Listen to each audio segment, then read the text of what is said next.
Have you ever watched The Truman Show before? I have not. You haven't? Okay.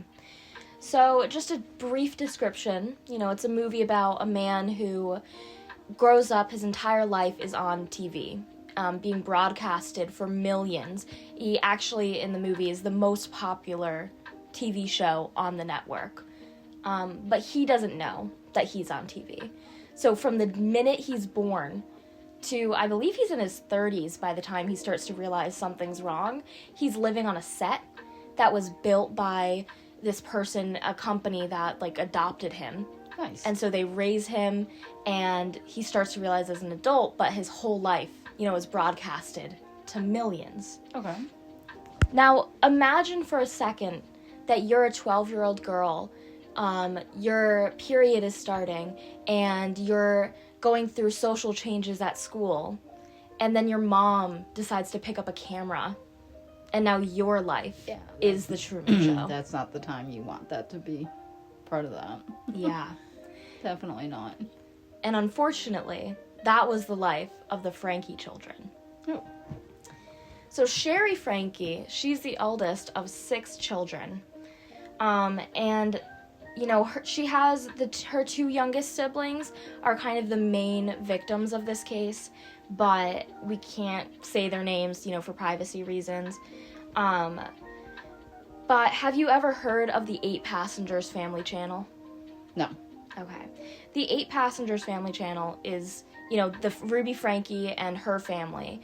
So Ruby Franke, when she had her youngest daughter, she started the channel to kind of showcase her parenting methods and to showcase her family.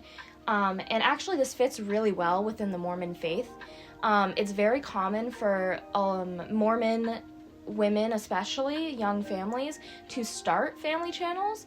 And this is largely because the Mormon faith itself encourages their followers to broadcast and to detail their lives. Oh.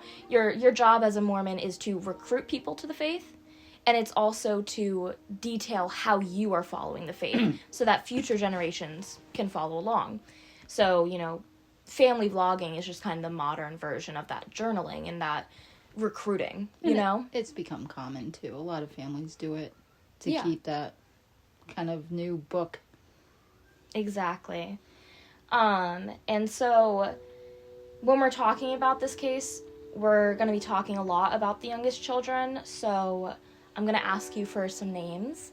So what should we be calling the youngest daughter? Jenny. Jenny? All right. And what about the youngest son? Joe. Joe. Okay.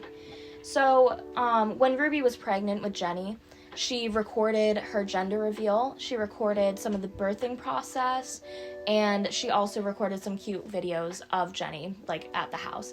And this was their first YouTube video. She compiled them all together and posted that to her channel, which is interesting because it would actually be a video of Jenny that would cause them to go viral and cause them to gain their fame in the future.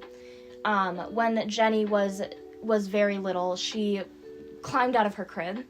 And, when she did that, Ruby caught it on camera and posted online, and the video went viral.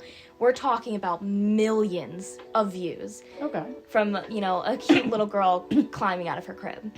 And that's really when their channel started taking off.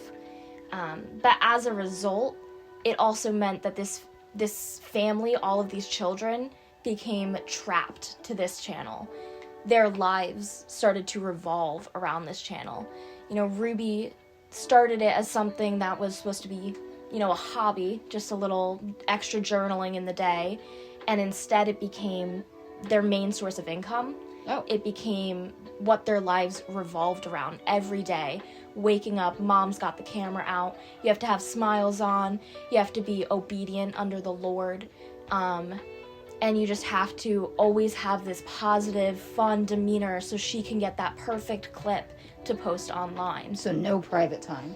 No, exactly. And that's something that Sherry especially highlighted throughout her book because she had never wanted to be part of the vlogging channel in the first place.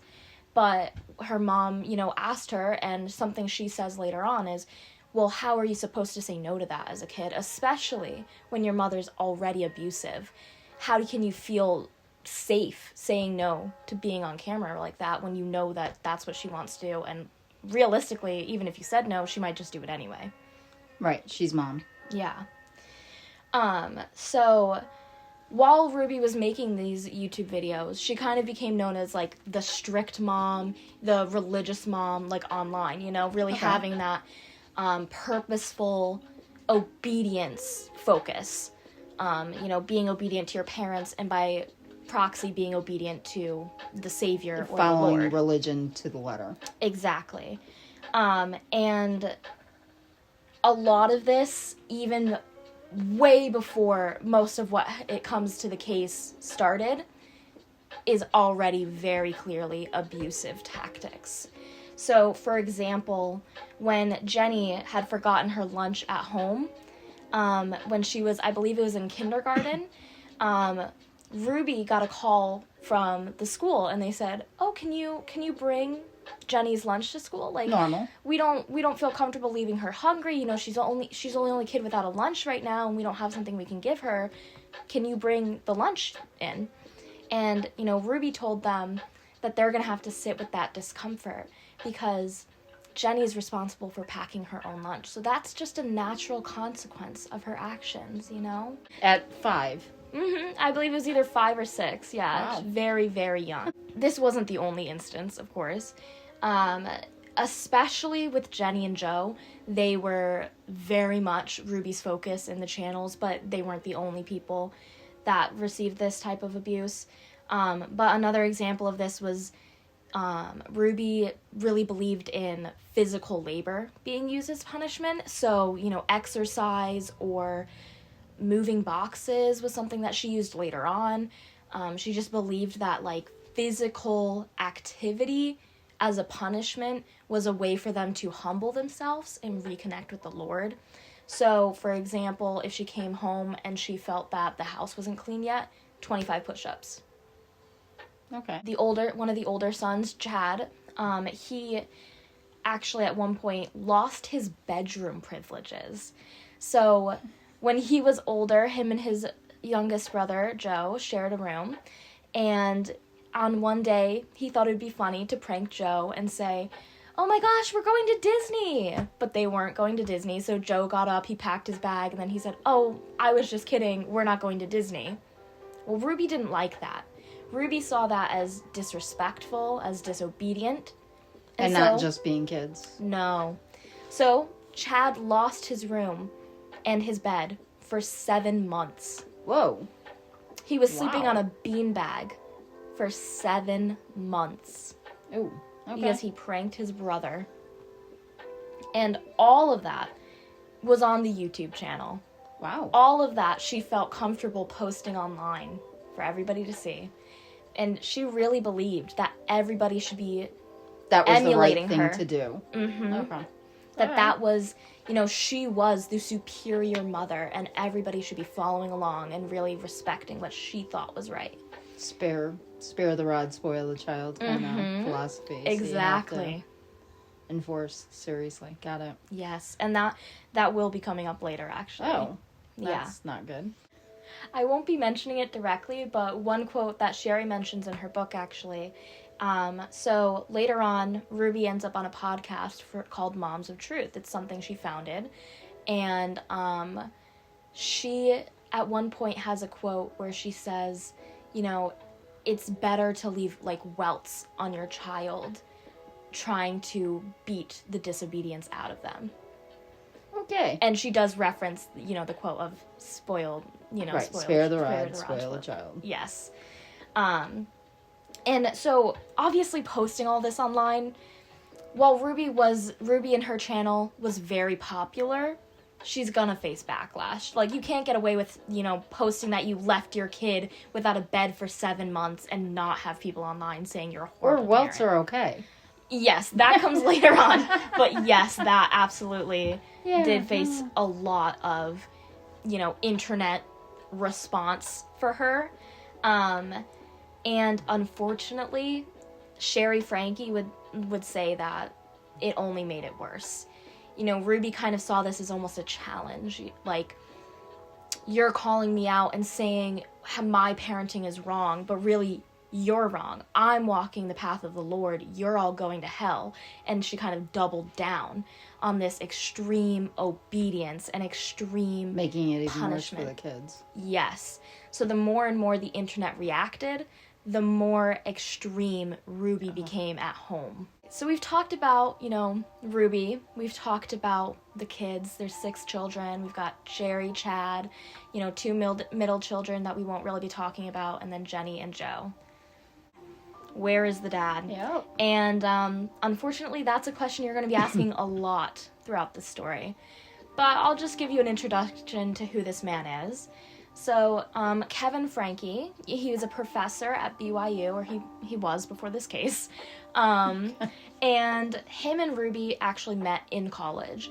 So, Ruby pretty admittedly was going to school for her Mrs. degree. And she met Kevin. And they have a really sweet love story. They were starting to like each other, and then they went to a campus movie night together, and they were cuddled up under a blanket, and, they were secretly holding hands, because remember, it's very religious, very Mormon, so you're not supposed to be having that, kind of physical contact, and, so they're secretly holding hands under the blanket, and Kevin's thinking, wow, I'm gonna marry this woman someday. And then he looks to his right, and on Ruby's other side is another man, also under the blanket with Ruby, and also holding hands. So Ruby had 2 men that she just thought, oh, I'm gonna go on this movie night with them, and they're not gonna notice that I'm on this date with both of them. And she got a husband out of that. So Kevin, he kind of calls her out in the moment. He gets really upset, and he says, like, I'm not, I really care about you. I don't want to be somebody you're just messing around with. I want to be with you. And Ruby really liked that. Because, prior to this, Kevin only cared that she wanted to be with him, but they could do whatever. He didn't care. He went with everything that she said. And the only thing he did care about was her. So she had this man who she could manipulate, who she could control. Gotcha. And even on top of that, even better, he's obsessed with her. He only wants to be with her. So she's getting that attention she's craving as well. Yeah. And so, they start to date, and very quickly after that, they're married. Like, that was Ruby's goal, and she gets married, drops out of college, and now she's got the family she wanted. And so she starts having her kids, and, now we have the whole family. We've got Kevin, Ruby, we've got the 6 kids, we've got the family vlogging channel. So who's left? Isn't that an interesting question? You've got the whole family. Who could possibly be left? So Chad, we mentioned earlier, he pulls pranks. He's a bit of a class clown, and he actually ended up getting expelled from his school. He went to a very strict school. Any infraction, 3 of them and you're out. And he was known for throwing erasers at his friends and just kind of goofing off in class and getting sent to the principal's office all the time. And so he got expelled. Wow. Yeah. And when this expulsion happened, Ruby was fed up. And honestly, I think most parents would be. You don't want your kid being expelled from school. You want them to want that. Exactly. Stay in. Exactly. And so she says to herself, I need to find someone who's going to set him on the right track, who's going to bring him back to our Lord and Savior, who's going to guide him, to obedience. Okay. And so she asks around, she looks through a few options, and she finds Jody Hildebrandt. Jody Hildebrandt was very well known in the area, and she kind of has this knack for really getting under someone's skin, for really getting to know what makes someone tick and using that to control them. Ooh. So Good. Her methods are very unorthodox. Sherry in her book would later describe her own experience working with Jody, because the whole family ends up in these therapy sessions with her. And when Sherry was attending sessions with Jody actually tells her, You know, there's two kinds of people in this world. Those who self-adulate and those who self-denigrate. So those who really lift themselves onto a pedestal and those who tear themselves apart. And you, Sherry, you're a self-adulator. So what you need to do is every time you're thinking, I'm going to ace this test, you need to tell yourself, no, I'm going to fail. And you need to sit with that and you need to think, what am I feeling right now? And you need to accept that maybe you won't pass that test. Maybe you are going to fail. Why? You know, there's so many questions. Like, why would somebody do that? You're a licensed professional. You know that that is not going to help her in any of her issues that she's come to you with. I would think that would create issues. And Sherry, prior to this, was already someone who struggled with extreme anxiety, who struggled with a need for perfection. She was very good at school, but she really just was hard on herself. And she would tell Jody, you know, Jody asked her to keep a list of distortions, as Jody would call them. And these distortions are anything mental that is not fulfilling obedience and fulfilling the Lord. And so Sherry's list often included, I experienced self-doubt today. I experienced envy, those types of things. Okay. And Jody, I think, saw that and thought to herself, I can use this, you know? And as Sherry said, this experience with Jody really actually made her drink the Kool-Aid, as she put it. She had this experience with Jody where she was vulnerable with her, and Jody's backing as a mental health professional was weaponized in a way that made Sherry feel like, I'm the one in the wrong. Right. Jody was validated, so anybody else must be the wrong one. Yeah. I'm living in distortion. Especially I'm living in delusion. Mom and dad bring this person into the fold. Exactly. And so these are, you know, Jody's kind of main methods. She wants to create trust between you and her, and she wants to build that trust, and then she wants to use it to tear you down so that you trust her word, not your own, not anybody else's, because she doesn't want you speaking to anybody who doesn't believe in her word. Right. That's awful. Mm-hmm. And she's going to use that to control the narrative, to control your behavior in a lot of ways. And kind of one area that she did this in was Connections. So Connections was her spiritual group that she founded with a mental health basis.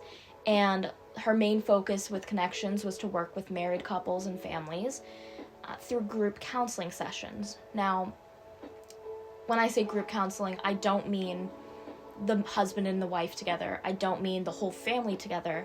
I mean all of the husbands who are, as Jody says, living in distortion, and all of the wives of those husbands. And the reason I don't say and all of the wives who are living in distortion is because most of this therapy work will not focus on the wives. Most of this therapy work will say all of the husbands are the problem. Wow. They are not living under our Lord and Savior, and they need to better themselves.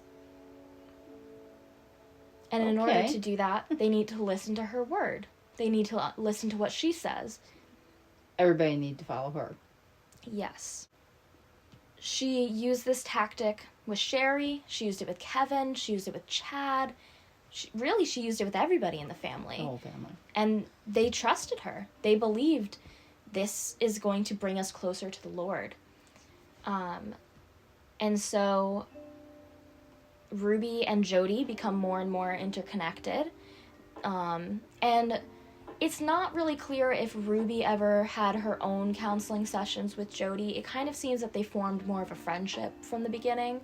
And, you know, the rest of the family. That was my curiosity, is where is mom play into this? As kind of a peer overseeing it, kind of standing in the wings? So Ruby ends up becoming part of the leadership at Connections. Wow. She works her way up and she counsels some of the clients that come through Jody's training. And her number one job is to meet with especially women and report back to Jody everything they say. Wow. So there's no patient confidentiality here. I mean, everything, no matter what, everybody is going knows after Jodi. this. For the most part, yeah. I mean, Jodi was really open with any problems you could have with her. She'd lost her license before, actually. She was suspended from it, at least. And this... So somebody clearly disagreed with her. Oh, plenty of people disagreed with her. And she made sure you knew that coming in. She would say, you know, I've had past clients, and they don't like me very much. They were, you know, bad eggs. They couldn't get with the program. They were living in distortion. Yep. They failed, so they now are kicking and screaming and stomping. And they're still living in distortion. Gotcha. And if you don't want to live in distortion, then you'll listen to me. And so that's what this family did. And Ruby was heading that initiative. Ruby fully backed and believed everything Jodi was saying. And a lot of that is due to the fact that it was everything she believed before Jodi showed up, too. You know, these two were really a match made in heaven. They kind of validated each other. Like, oh, we were both on the right path, but now we really have the full story.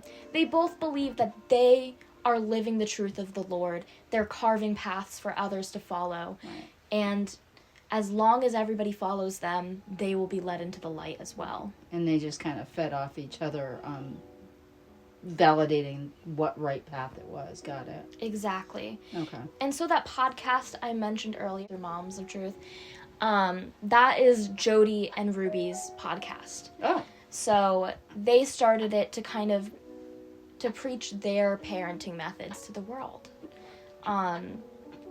So Jodi is also a mom, although she does not have any contact with her children even prior to this case. Oh. Yes. But she believes she can, you know, teach everybody else how to parent their kids. So... Okay. Yes. That would be a big red flag there. You would think, but again, something she acknowledges, and she just says straight up, you know, this you'll see this online about me. And you can choose to believe it if you want, but if you choose to believe it, then you're living in distortion. And you'll be led away from the Lord. So, you know, what parenting methods are they preaching on this Moms of Truth podcast? Let's jump forward a couple years. So, you know, Ruby and Jodi have been working together, and the family is really almost all under Jodi's therapy sessions at this point. And not long after that, Jodi moves into the home with the Franke family. Now, is Dad there? Yes. Okay. That is, you're going to keep asking that. Gonna keep asking that because we're not hearing much about Dad. Nope. Yeah, a lot of the situation with Kevin is just that he really just goes with everything Ruby says. Whatever she wants, she gets. And he really seems to believe that Ruby is in the right. Like, now, how does he feel about Jodi? So Sherry in her book says that Kevin did have some apprehensions at first, but Ruby was all for it, and so after a short time, Kevin was all for it. Okay. Yeah. He just kind of goes with what Ruby wants. Jodi moved in because, as she told the Franke family, she was suffering from demonic possessions, and they were a result of a distorted family she was living with prior. Oh. That had, I believe, left the Connections group because they no longer believed in Jodi's. They were staying distorted. Yes, they were choosing to stay distorted, and she needed the Franke family to rescue her because their distortions were The influencing residual her. energy stayed with her. Got it. So she moved in, and it was not long before, you know, Sherry was leaving for college, so obviously Sherry slept on the couch, and Jodi moved into Sherry's bedroom. Yeah, that makes no sense at all. So... Sorry. Wow. And, yeah, it really doesn't make sense at the time, and this isn't the most relevant to the case later, but it does become evident that Sherry is able to find that Ruby and Jodi were likely having an intimate relation together. Okay. So really they needed the room for privacy.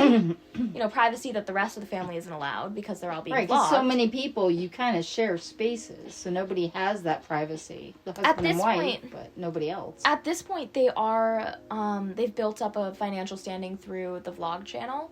So they do kind of have their own rooms.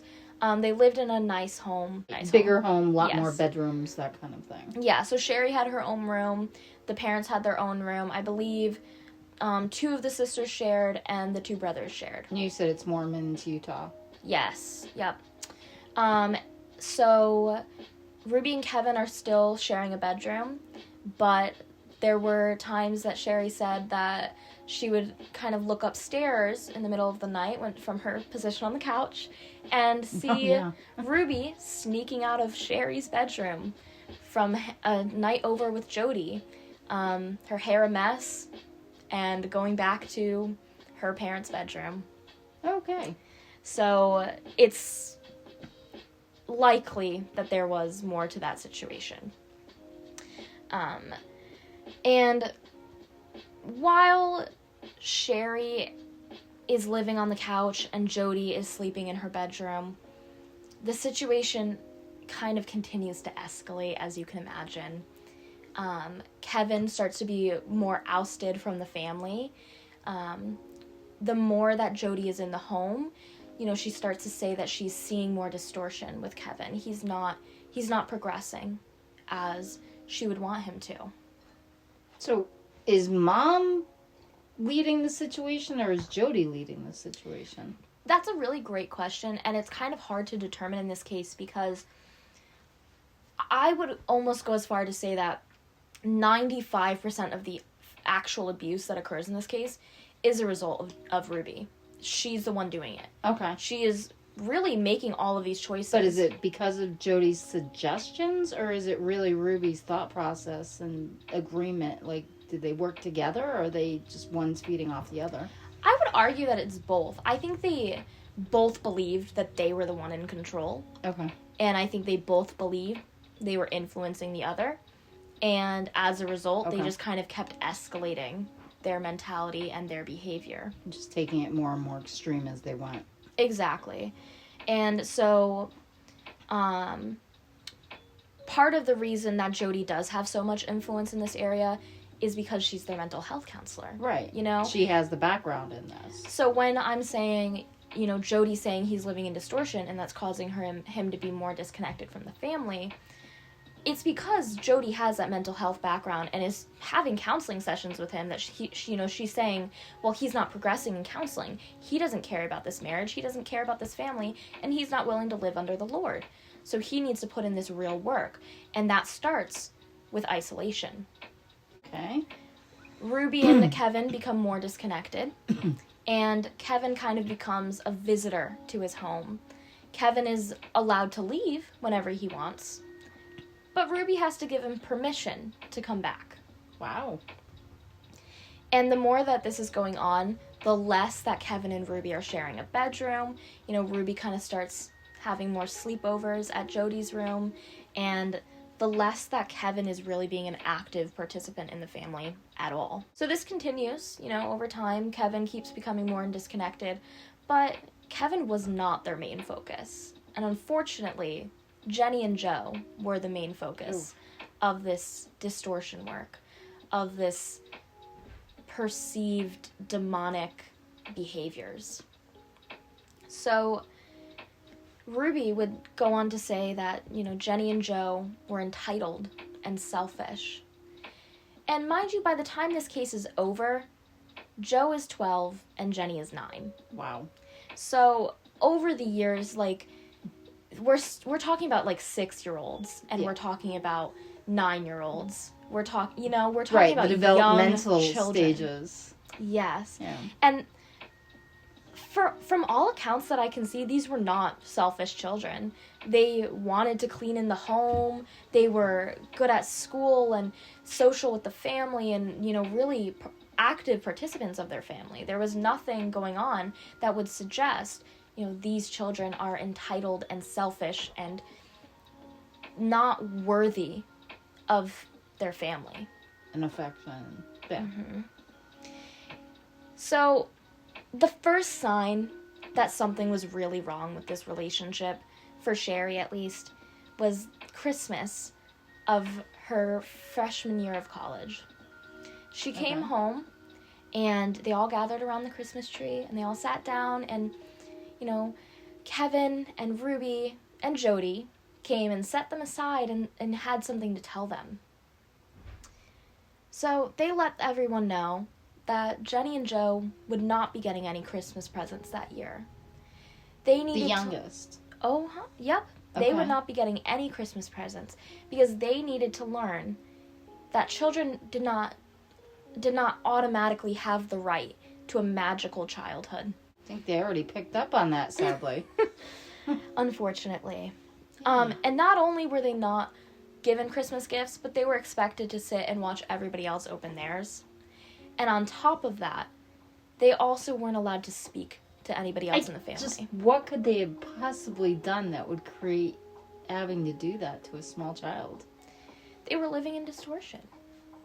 They believed in Santa? I'm not sure what distortion that was. That's awful. And, you know, realistically, it's hard to believe there was any reason in the beginning. What's interesting about the cause of this treatment towards these children is that Ruby kind of later admits that there was nothing that they did. She says in part of a journal that will later be found that she would never have known that they were living in such distortion and that they were so demonically possessed if she hadn't applied the proper pressure that needed to be applied to find this out. If, you know, she hadn't been made aware of the distortion that was happening behind the scenes. Because anybody can be good when they have everything in front of them. You know, if they have access to food, water, comfort, family connection, anybody can be good.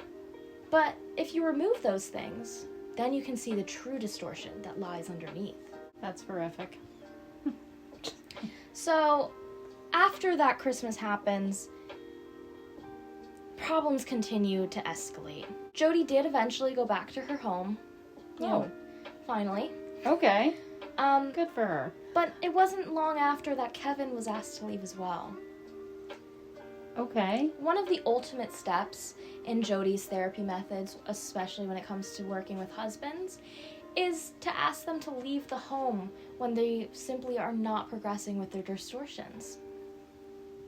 So they're asked to isolate themselves from their family, from their friends, sometimes even their job, although this wouldn't be the case for Kevin because they needed his income. I was gonna say, that would be silly to take away the money. Mm-hmm. And while that's happening, their only point of contact is Jody. So Jody's talking to Kevin and then reporting back to them? No. Jody's talking with Kevin through the counseling sessions. And, I mean, maybe Ruby was hearing some of it, but it wasn't a situation in which, you know, Kevin told Jody this and Jody tells Ruby this and Ruby tells the family. They just don't talk to each other. He's just gone. He's absent. Absolutely. It Okay. is complete isolation. And so, Kevin's not the only one asked to remove himself from the home. Remember that there are, you know, 2 men at this point in the home. Because Ruby also has a son. Right, but they're children. Who's just turned 18. Oh.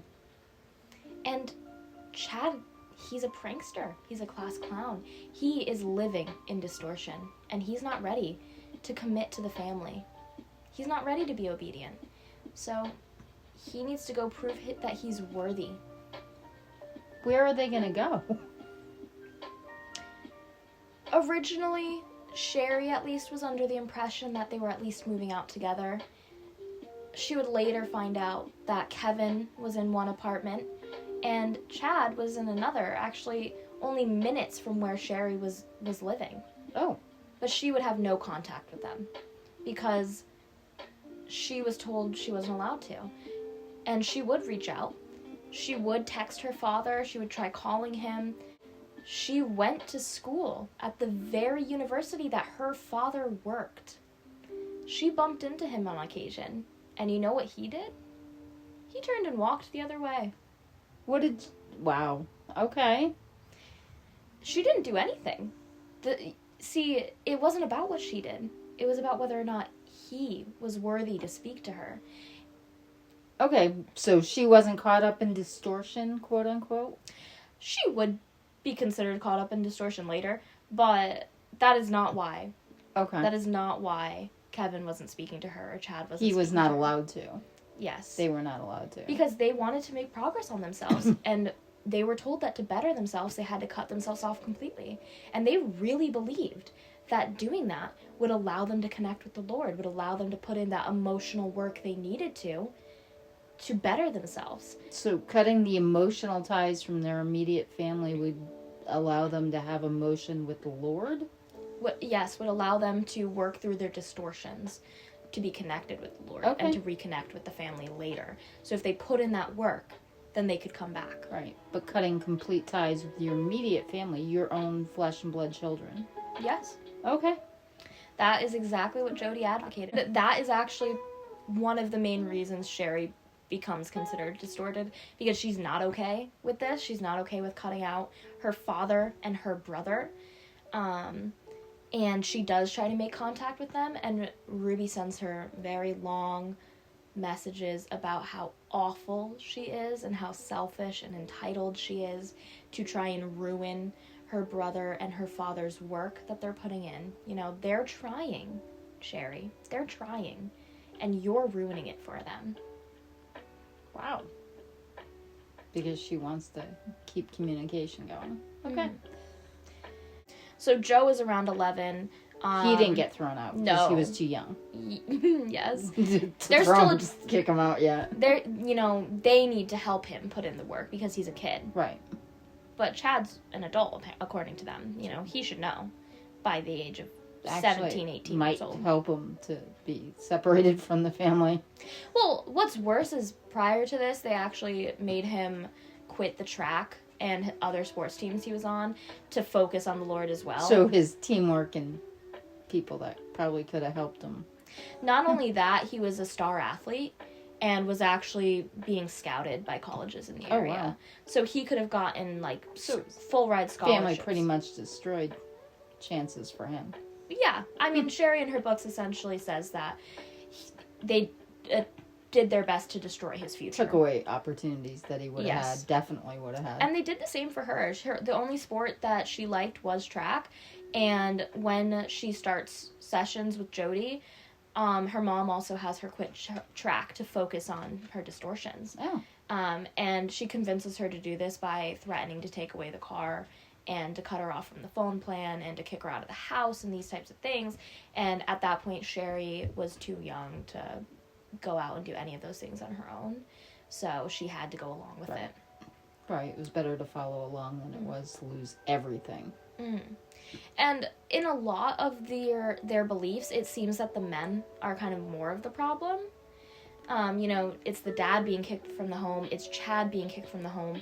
But the only reason Sherry was cut off was because she wanted to stay in contact with them. Because she was arguing the points that, and kind of calling him out on it. Exactly.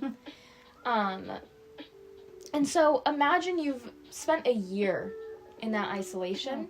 I don't want to. And then one day, you get a call from your wife. And she says, "Today's your day to prove yourself. Come and get the kids." And so you drive. So he hasn't seen these kids in a year. In a year. He hasn't seen or spoken to them in a year. He hasn't seen or spoken to his wife in almost a year. And the only person he's spoken to is Jody. Wow. So come get your kids. Come to the family house. And so you get in your car and you drive to the house. And somehow along the way, you end up at the police station being interviewed because you weren't going to be able to pick up your kids that day. What? The police are investigating an abuse case with your children. Oh. Your wife called you because she was going to jail. And so was Jody, your therapist. So while Kevin was out of the home for this year, working on himself, making himself worthy for the family, Doing what he needed to do to get back into the family and make a whole family again. Ruby was drying out their funds and stocking it into a safe room at Jody's house. She took the funds out of her shared bank account with Kevin and all of the shared bank accounts she had for the kids as well. Wow. The only child that wasn't affected that was of working age was Sherry, because she could kind of see something was coming, and as soon as she could, she opened her own bank account and Good for transferred her. it over. Good for her. And so not only was she taking all the funds and clearly stockpiling for some big purchase, Right. she had also listed the family home on the market. Oh. None And of he this- wasn't there, so he didn't know any of this. Dad would have had to have his signature at some point. So it appeared later on that was going to be the next step, and Sherry kind of says in the book that, you know, he would have signed anything she put in front of him. Okay. So it wouldn't have been a big deal to him Well, if that's what was needing to happen. he might not have even, she might have been able to say, sign this without question, and if you question it, then you're living in distortion, essentially. Like, he might not have known what he was signing and just signed it anyway Not because she realize asked that he him was to. selling the house. Right. Exactly. And so he's sitting here in complete shock. He doesn't believe the police officers. They show him photos of the abuse that is going on to his children, and he thinks that they're lying to him. You know, Jody has told him, there will come a day where people are going to tell you lies Test his about me, faith. Right. and they're going to be distorted. You know, and not only that, Kevin will actually admit in a Hulu documentary later on that his first thought when he heard about something going on with the children is that they must have been living in distortion, and there must have been a So plausible he reason. firmly believed that they were doing the right thing. Absolutely. That he truly did. He didn't just want it so badly because he wanted to make his family whole. He really believed that this was the right way to do this. Yes. And he'll argue in the documentary that he was not aware of the majority of the abuse. But throughout... He didn't want to be made aware either, clearly. Yes. But however, throughout Sherry's book, you'll also see multiple instances before he was removed from the home where he's completely complacent in the abuse. I mean, he was at Christmas. He knows it's... yeah. That's horrendous to me. There's definitely going to be something that child will always remember as a horrendous emotional abuse kind of topic, but I don't know that warrants police intervention because they didn't get presents. It's interesting that you'd mentioned that because in Utah, it actually wouldn't be possible, as Sherry would find out throughout her efforts, to remove the children from the family without evidence of physical abuse. And this was because of a law, which I'll mention later, that was supposed to give greater freedom to parents who had independent children so that they could stay at home alone, so that they could walk to the park by themselves. But unfortunately, it was very vague and allowed for cases of neglect to be almost impossible to investigate or pursue. And nobody fixed those little loophole laws? Not at the time of the case at all. Oh. It was a great battle for Sherry. She did call. So the DCF physical abuse was there, but not emotional abuse. That didn't really have any kind of law to help fix. Essentially, the way it was working was that they had to have signs of physical abuse to have a basis to go into the home and Starvation, investigate some further. kind of trauma, physical, broken bones, doctor's appointments, that kind of thing. Got it. And unfortunately, at the time that Sherry was pursuing this, they didn't have that kind of evidence. Right. But so, this all hits Kevin on the day of August 30th, 2023. So COVID, just bringing that in too, COVID was also happening while this was all going down. So people were isolating on their own. Yes. Okay. But Kevin was asked to leave in 2022. So While this was COVID was going on. yes, but this was after the main isolation of COVID. Right. It finally got to the point where people didn't have to unless they were really sick. Yeah, so they had isolated together for COVID, and then he had to isolate by himself. And then he had to go All right. Yes. Because I'm like, wait a minute. Like, Yeah. COVID just happened. But I almost feel like that makes it worse because you're already being cut off, and then Right. you have an even more extreme isolation when everybody else is starting to become unisolated, starting to go back into public and starting to go Right. back and You're, socializing. you're seeing society because he has a job, so he's working with society, but he's not joining them. Yes. Okay. So, August 30th, 2023. Sorry. Joe escapes Jody Hildebrand's home. He walks to a neighbor's house and he asks the neighbor for help. Joe asks the neighbor if he could call the police and if maybe the neighbor could bring him a cup of water. So, Joe was 12 years old at the time, and he was visibly malnourished, and he had duct tape around his wrists, which the neighbor on the 911 call would later say had saran wrap underneath and visible wounds. Oh. It was on his wrists and his ankles.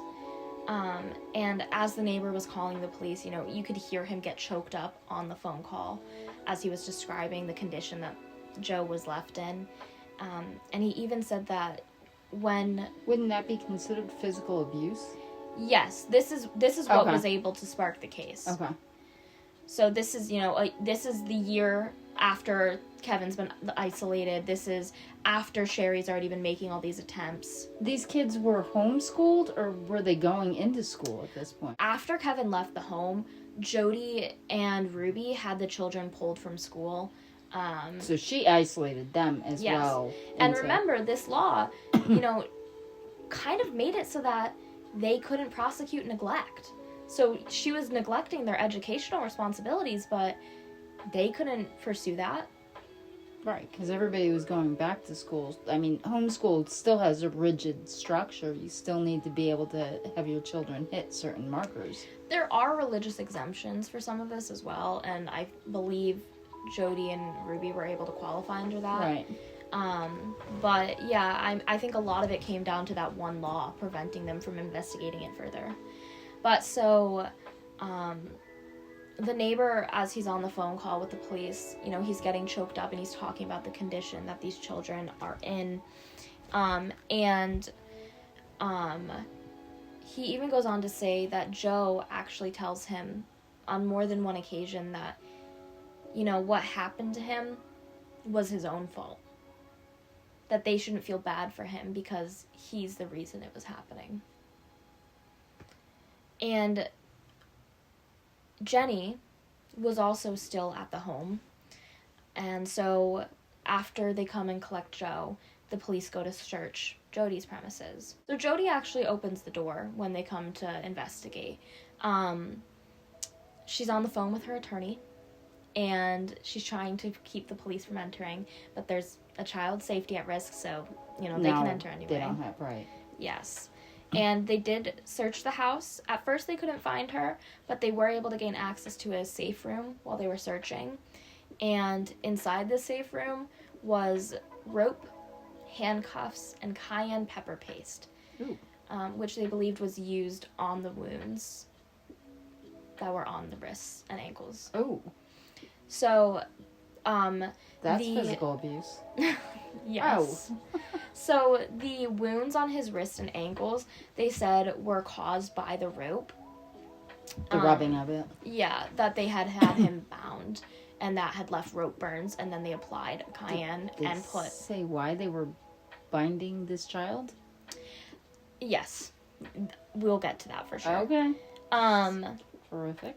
So after they found the safe room and they found these evidence, they also found Ruby's journal in the safe room as well, which is probably the most important piece of evidence in this case. She pretty much damned herself. Yeah, she dated and listed all of the abuse Everything that she they had did. done. Because But it she was actually already- believed she was right. Yes. Okay. She truly did. Right. She believed that, her So, religious superiority was in your giving her theory, Jody's a psychopath. She wants to control everybody. But Ruby believed she was doing the right thing. Yes, but it's hard because... So, later on, I'll also talk about... Sherry says that Ruby is diagnosed with narcissistic personality disorder. And she believes that a lot of this came down to Ruby wanting to feel superior and wanting to feel like... Being the top person and... Yeah, like she was, everybody follow me. She essentially was Jesus Christ himself. She was the connection between God and the layman. Okay. And she was banishing demons and showing the world and all future generations how to do it themselves too. Right. Making sure her family was 100% pure. And putting it all on record. So yes, she did believe she was doing the right thing to an extent, but it was also as a result of her own need to feel superior, her own need to... Okay, so they both shared that need to be top. Yeah, and it's hard to say if Jody felt like she was doing the right thing or not as well. Like, we don't really have as much insight into Jody's mental at the time, but she was running Connections for years, and she ran these counseling sessions, and she did seem to hold these beliefs that children were entitled and selfish and were born manipulative. But they both had those beliefs when they joined each other. Yes. And Jody actually at one point told Sherry that babies are manipulative and and that they are entitled and that you shouldn't fulfill their needs when they cry, which is a form of abuse, and that does lead to evidence long-term mental health effects. Right.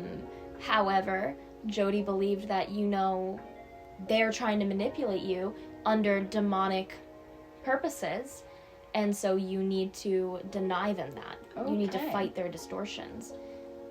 And it seems, truly believed that. Now, they did find Jenny upstairs. They found her in a closet. She was sitting crisscross applesauce on the floor. Her head was shaved, and she was also incredibly malnourished. The police actually said that they thought that she was a young boy at the time when they first saw her because of her shaved head and because of how malnourished she was. Was that trying to, again, humble her, the humility thing, shave the hair off, make her not? It was. Okay, that's horrific. She did not have any bindings on when they found her, but they did also see wounds on her wrists and ankles. So she had scars and marks. And the officers actually had to sit with her for 4 hours before she would get up and leave the room on her own volition. And that might seem like an extremely long time for a 9-year-old girl to sit there, unspeaking and essentially unmoving. That she was traumatized, though. Well, yes, she was traumatized, but she had been trained through the abuse of her mother to do just that. Ruby would have Jenny go sit outside on a bench or on a step and tell her to sit there. And if she moved, she would be forced to do physical labor. She would be threatened to have her hair cut or her head shaved. And at times, Ruby would get physical with her as well. Later on in Ruby's journal, she admits to kicking her children. Ooh. And when that didn't work, putting on boots to make it more painful. And she also admitted to whipping her children with a belt to try and fight the distortions as well. And further abuse. Okay. And all of that was evidenced in Ruby's journal. So, Ruby actually brought the children to Jody's on May 21st under the guise of spring cleaning. And they would stay there until August 30th when they were eventually found. Okay. The children had to do wall sits and other forms of physical labor as punishment for their distortions. In the beginning, it was often framed as, you didn't clean, so now you have to do push-ups, right? But by this point, the distortions, the punishments, were really just for existing on its own. Ruby would have conversations with the children where she would tell them, I know you're possessed. And if they denied it, she would tell them that they were lying, which was a distortion. Right, you can't win the argument. And if they admitted to it, she would say, aha, I knew it. I knew you were lying to me all this time. But I also know you're trying to manipulate me right now. So you're not winning. You're just trying to further your demonic possessions. When will you finally release your connection to your lord, the devil? And so she would also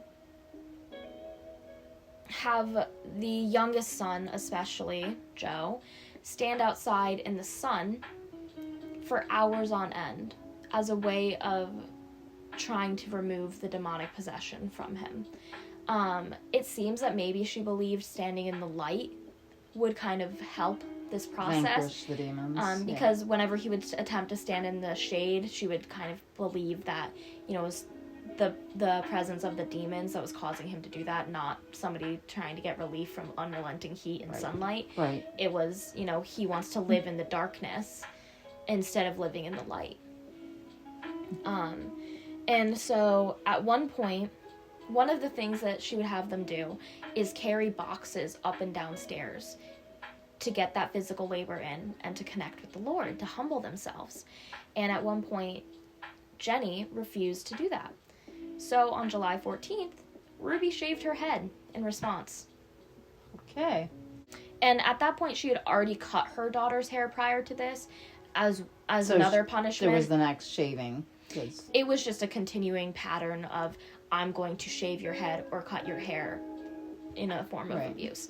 And this is a common abuse tactic actually used. It's kind of used as a defeminization of the survivor. Right. So that was one of Ruby's main tactics for Jenny. And a lot of her tactics for Jenny in general seem to be very emotionally abusive and psychologically abusive in nature. She did have them do the same kind of physical labor, but the majority of her stuff was about making Jenny feel psychologically broken, it seemed. At one point, she went on a drive with them, and she showed Jenny a photo of her on a swing set at their old house and told her that she's never going to go home. Oh. This kind of continued for months and months, and while this was happening, they were sleeping on the floor every night. They were encouraged to fast to starve the demon, and this fasting also included being refused water. And on one night, Joe actually tried to escape, and that was his first escape attempt, and that is why he ended up having bindings on his wrist and ankles. And essentially, because he tried to escape in the night when he was sleeping on the floor, he decided to tie him to her every night so that he couldn't run away without her knowing. Yeah. Okay. Ugh. And the problem with this was that, as a result, he got to sleep in a bed. So she saw this as kind of rewarding his bad behavior, rewarding his demonic possession. Because she wasn't going to sleep on the floor. Oh, absolutely not. She wasn't the one that was demonic. Yeah. She was worthy of the bed. He wasn't. The 12-year-old boy had not earned his right for a bed yet. And I have a few entries from her journal that I want to highlight for this. So on July 10th, which was the day of Joe's birthday, Ruby wrote, "It's Joe's birthday, and he doesn't even know what month it is. Joe and Jenny have been in so much deviant behavior, they won't control their bodily functions." And she would list throughout the journal that they were commonly peeing themselves or pooping themselves, which they had no control left. They weren't being fed properly or had liquids or... It was likely a strong indicator of their malnutrition, but it also can be a common result of experienced child abuse as well, so... Yeah, bedwetting, the rest of that. Yes. So... She writes, "They are both furious. Their selfish, sinful lifestyle is being intervened upon. I told Joe he emulates a snake. He slithers and sneaks around looking for opportunities when no one is watching, and then he scurries. If he wants to emulate the Savior, he needs to be 100% obedient, with exactness, no wavering, no hiding. I never would have suspected the cold, dead heart Joe has if I didn't know where to look." She also wrote later on, Joe stole water. I told him, give your demon friend a message from me. I will not rest. I will not stop. I will not leave. I will fight him until the day you die. I have the power of God, and he must obey. I beat Satan. I win. So she pretty much is stating that she's going to let him die. If it means defeating this demon, Right. she's okay with him being dying. murdered in the process. Yeah. So as I mentioned earlier, Joe would be made to stand in the light, the sun, for hours on end. And nobody saw this? They lived in a more rural area, and because they were on Jody's property, it's actually 4 hours away from the main area they lived in prior, where there's a more tight-knit community, right, okay. A close neighborhood, and Jody lived on acres of property. So realistically, there was no one. He had to escape in order to get to somebody. They said that he had to walk. The neighbor said that he had to walk like hundreds of yards to get to his house. Exhausted. Yeah. And so while he was standing out there in the sun, he would try and refuse. After a certain extent, he kind of realized nothing he did to try and please his mom was working. Right. So he tried just refusing completely. Yep. So Ruby pulled out a cactus poker and jabbed him in the back and in the neck to try and force him into the sun. On that same day, she ended up dumping mop water on him because, he just wanted to cool off. That's why he wanted to be in the shade. And they tried to use this as a lesson that just because you like something doesn't mean it's love. And similarly to the opposite effect, just because you don't like something doesn't mean it's not love. So that was their message in that. And Jody actually pushed him in the pool and kind of said that to him verbatim. And then Ruby went on and did the same thing and kind of communicated something similar and then held her hand over his nose and mouth. And she said to him, most people would see this as abuse, but that's not what I'm doing, right? What is it that I'm doing? And he said, you're giving me oxygen. So her deprivation of his oxygen, her use of suffocation on her child, was really just her gifting him the oxygen he needed to live. Because he's not entitled to even oxygen itself. Yeah, there's no way he would know that without her telling him that either. To recite that. Exactly.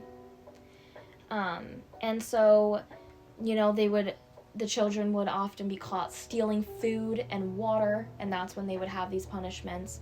And Ruby believed that the fasting and engagement in physical activity would, as she put it, break the bond Satan made with the weak, because she believed that they had weak souls, which is why they were suffering from demonic possession. That they were just weak-minded and weak-souled. And she, as a strong soul and a strong mind, was needed to guide them out of that. At this point, all of this was discovered, all of this was found out, and the journal was used as a primary piece of evidence in this case. Yeah, not her best moment if she thought she was right. Yeah. And again, remember what I said earlier, the Mormon religion really preaches on documenting your methods. Yeah. When you're not abusing your child, I understand that completely. But she believed that this was under the Lord and that future generations would need it to teach them what to do with their children too. Indict her. So, Ruby and Jody have gone to trial and they have been sentenced for this case. And they both received 4 consecutive sentences that will force them to serve anywhere from 4 to 30 years, which is the maximum amount that can be given in this case. Only 4 years after all that they did to those kids? It's their child abuse laws. 2 children were really, they could have died. Yeah. There's no federal... And, I would argue that given that law around neglect, realistically, they got lucky that the children didn't die. Because if Joe hadn't escaped that day, they would have. Yeah, they would have. Because if you're stealing your own food from your house and they're trying to figure out, this isn't going to end well. Mm-hmm. Unfortunately, it is left in the probation court's hands now, so they could end up only spending 4 years in prison. I'm just saying, the kids aren't even adults yet. at that point. That's horrendous. Yeah. I think the sentencing it began in 2024. So at that point, this all happened in 2023. By the time, if they only spend 4 years, Joe will be about 17 and Jenny will be around 13 to 14. And so that is a possibility, but at the very least, they did get the maximum sentencing that the court could apply.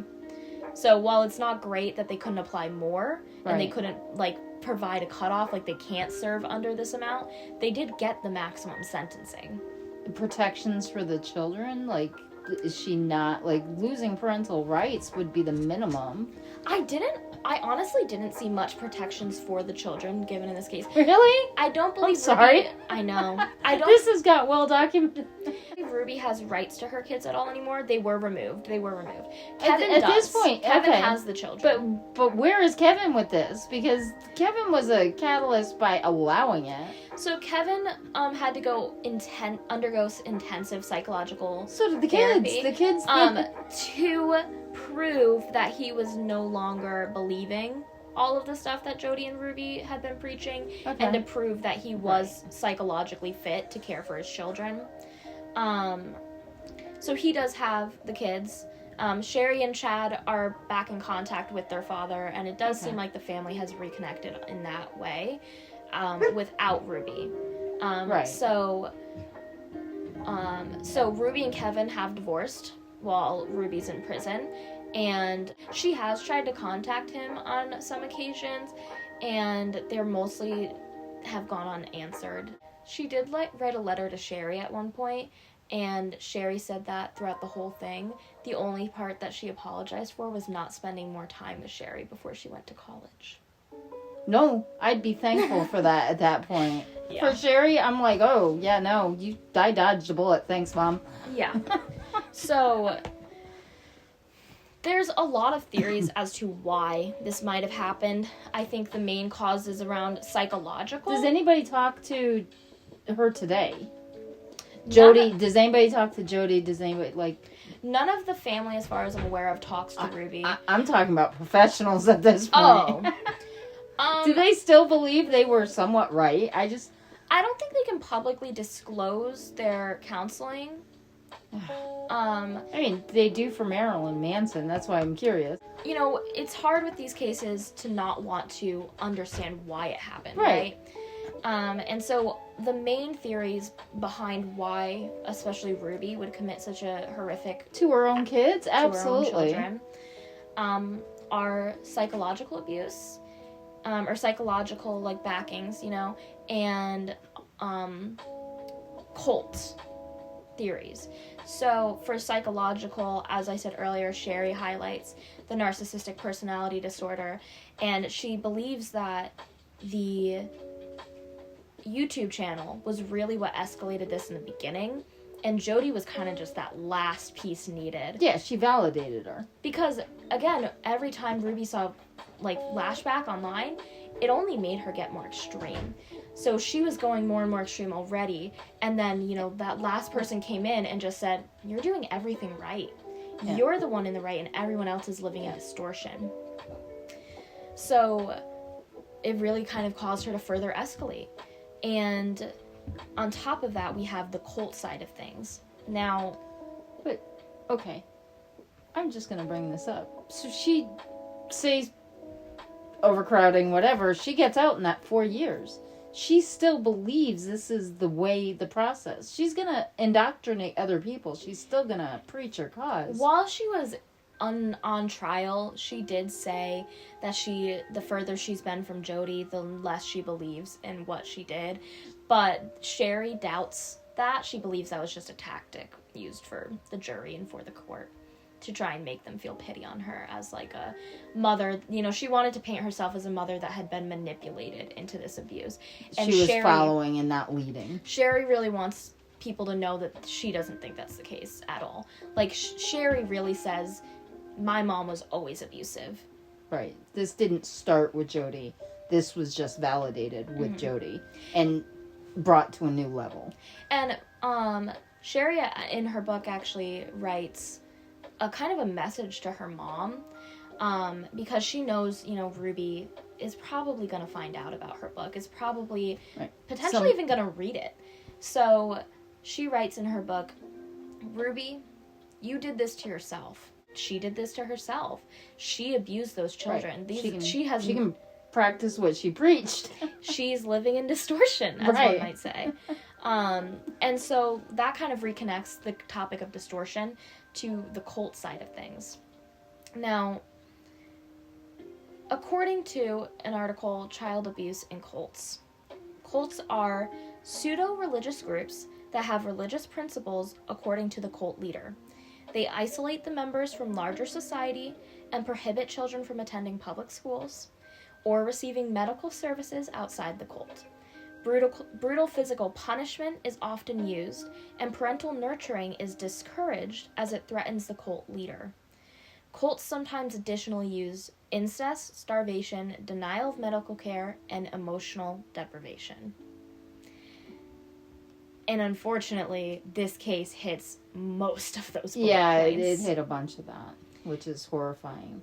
Connections, as a whole, discouraged all of their attendees from talking to anybody outside of Connections. Yeah. And from talking to anybody that disagreed with the beliefs preached in Connections. And with a lot of religions, religious persecution caused religions to kind of keep within faith.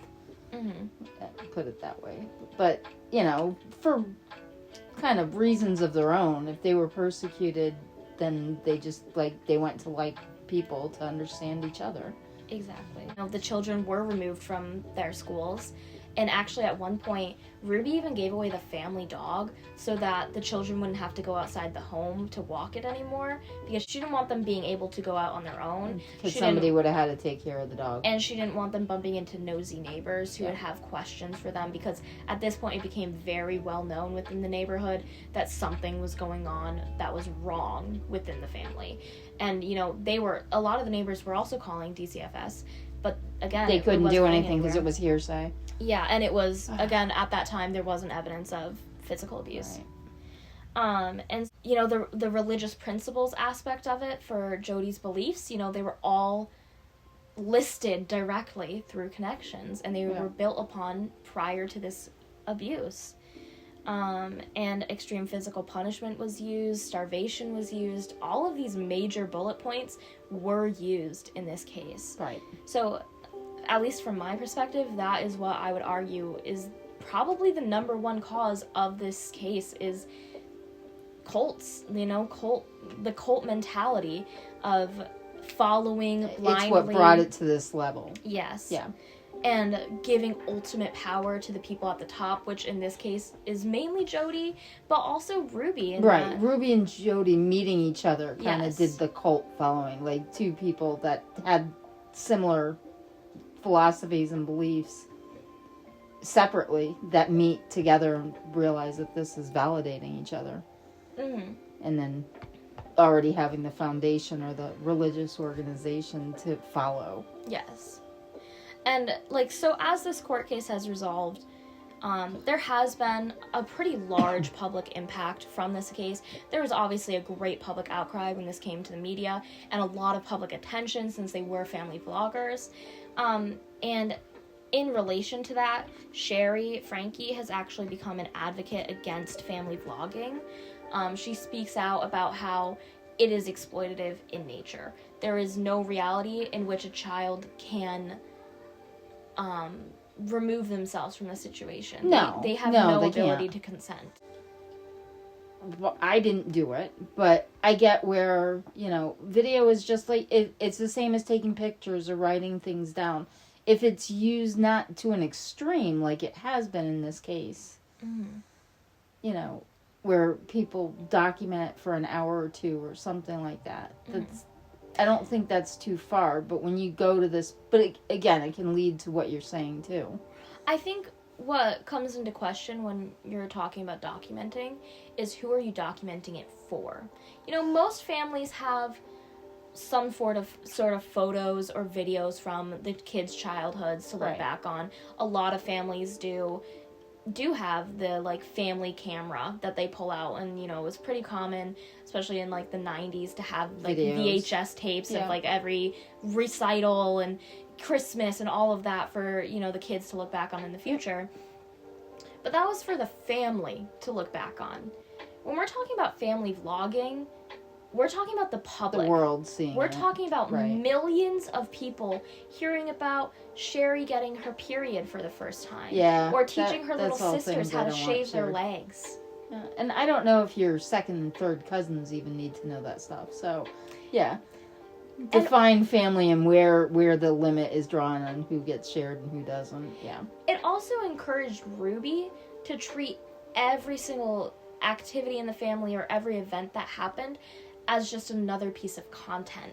For Right. example, when Sherry was very sick on one occasion, Ruby came into her room with a vlog camera and said, "Sherry, how are you feeling?" And then turned to the camera and said, "Sherry's not feeling well today, so we have to take her to the doctor and see what's wrong." And then she drove her around for errands for a while because Ruby wanted to make sure she had it on camera when they hit 1 million subscribers. So she was driving around aimlessly, essentially, to have that video for her to be able to react and say, "Oh my gosh, we did it. Thanks so much, guys." And then she went to the doctors and, you know, kind of played it up for the camera. And Sherry had said that she was used to having to force a smile for the camera a lot and being expected to do that. And so she kind of defaulted to that in the urgent care. And Ruby turned to her and said, "Sherry, you can't look happy while you're at the doctor's. You're supposed to look like you're dying." And so then Sherry started playing it up in the other way of, "Oh my gosh, I'm so ill."